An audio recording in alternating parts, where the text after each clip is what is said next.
কোরবানি ঈদ শেষ, গরুর মাংস শেষের দিকে। কাঁঠালের বিচি দিয়ে গরুর মাংস খাবো না, এটা কিভাবে হয়? আসসালামু আলাইকুম, সবাই কেমন আছেন? আজকে আমি নিয়ে এসেছি কিছু গরুর মাংস। কাঁঠালের বিচি দিয়ে গরুর মাংসের অসাধারণ একটি মজার রেসিপি আজকে আমি আপনাদের সাথে শেয়ার করব। তো প্রথমে আমি গরুর মাংসগুলো ভালো করে ধুয়ে তুলে নিচ্ছি। ধোয়া শেষ, এখন আমি মাংসটাকে চিপে চিপে আরেকটা হাঁড়িতে তুলে নিচ্ছি। খেয়াল রাখতে হবে মাংসের সাথে যেন রক্তের পানি না থাকে। কয়েকটা কলিজা ছিল, ওটা তুলে দিলাম। কলিজা আমার খুবই পছন্দের। এখন আমি তৈরি করে নেব মাংসটা। প্রথমে দিয়ে দিলাম লবণ, তারপরে দিয়ে দিলাম পেঁয়াজ কুচি। আমি এখানে মাঝারি সাইজের 4টা পেঁয়াজ নিয়েছি, পরিমাপ মতো পেঁয়াজ দিতে হবে। এখন দিয়ে দিচ্ছি আদা বাটা, রসুন বাটা। এখন আমি দিয়ে দিব তেজপাতা, গোলমরিচ, দারচিনি, এলাচ, লং এবং জয়ত্রী। জয়ত্রীটা দিলে মাংস থেকে একটা দারুণ ঘ্রাণ আসে।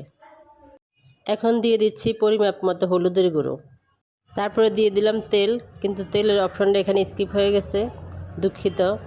এখন আমি ভালো করে মাখিয়ে নিচ্ছি।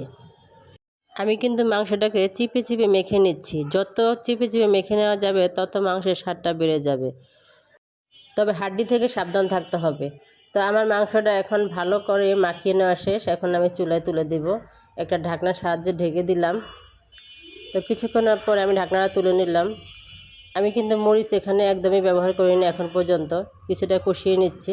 এখন আমি দিয়ে দিচ্ছি মরিচের গুঁড়ো, লাল মরিচের গুঁড়ো দিয়ে দিলাম। দেখতে পাচ্ছেন মাংস থেকে কিন্তু অনেকটাই পানি বের হয়ে আসছে। একদমই পানি ব্যবহার করা যাবে না, আগে আগে কিছুটা কষিয়ে নিতে হবে। এখানে আমি কাঁঠালের বিচিগুলো একটু গরম পানিতে দিয়ে দিলাম।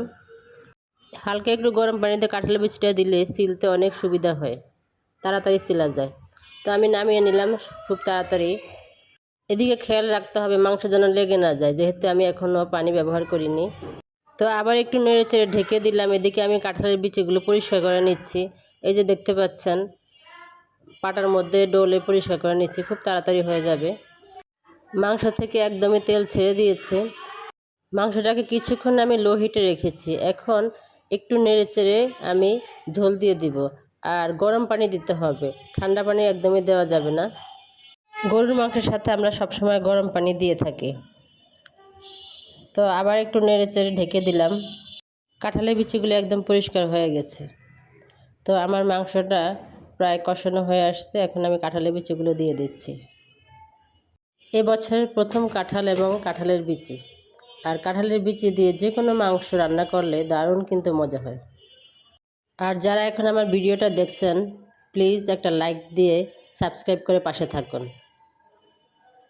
প্রায় 7-8 মিনিট পরে এখন আমি ঝোল দিয়ে দিচ্ছি। এরপরে আর কোনো ঝোল হবে না। গরুর মাংস রান্নায় আমরা 2বার ঝোল দিয়ে থাকি, আর মুরগির মাংসতে একবারই। নিচে যেন লেগে না যায়, জন্য আমি ভালো করে নেড়ে চেড়ে নিচ্ছি। আবার একটু লবণ দিয়ে দিলাম, কারণ একবারে লবণ দিলে হয়তো কম বেশি হতে পারে। একটা বিচি তুলে নিয়ে দেখলাম যে সিদ্ধ হয়েছে কিনা। তো প্রায় সিদ্ধ হয়ে গেছে, কারণ বিচি সিদ্ধ হতে বেশি সময় লাগে না। একদম শেষের দিকে এখন আমি দিয়ে দিলাম কয়েকটা কাঁচামরিচ। কাঁচামরিচ কিন্তু মাংসের স্বাদটাকে আরও বাড়িয়ে তোলে। তারপর আমি দিয়ে দিলাম জিরার গুঁড়ো।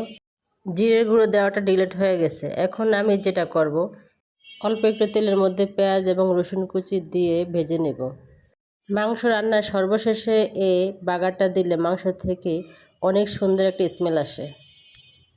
সব কিছু দিয়ে দেওয়া শেষ। এখন আমি মাংসটাকে আরও 5 মিনিট সুন্দর করে চুলায় রেখে দেব। এতে অসাধারণ সুন্দর একটা কালার চলে আসে। আর বিচিগুলো অতিরিক্ত সিদ্ধ করা যাবে না। কাঁঠালের বিচি দিয়ে আমার মাংস রান্না আলহামদুলিল্লাহ তৈরি হয়ে গেল। বিচি দিয়ে মাংস রান্নাটা কিন্তু দেখতে একদম রসালো রসালো হয়েছে। আপনারাও যারা কাঁঠালের বিচি পছন্দ করেন তারাও বাসায় এভাবে ট্রাই করতে পারেন। খেতে কিন্তু দারুণ লাগবে, অসাধারণ টেস্ট। তো আপনাদের কাছে কেমন লেগেছে প্লিজ কমেন্টের মাধ্যমে জানাবেন।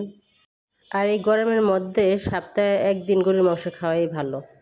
রেসিপিটি দেখার জন্য সবাইকে অনেক অনেক ধন্যবাদ। সবাই ভালো থাকবেন, সুস্থ থাকবেন। আল্লাহ হাফেজ। আসসালামু আলাইকুম।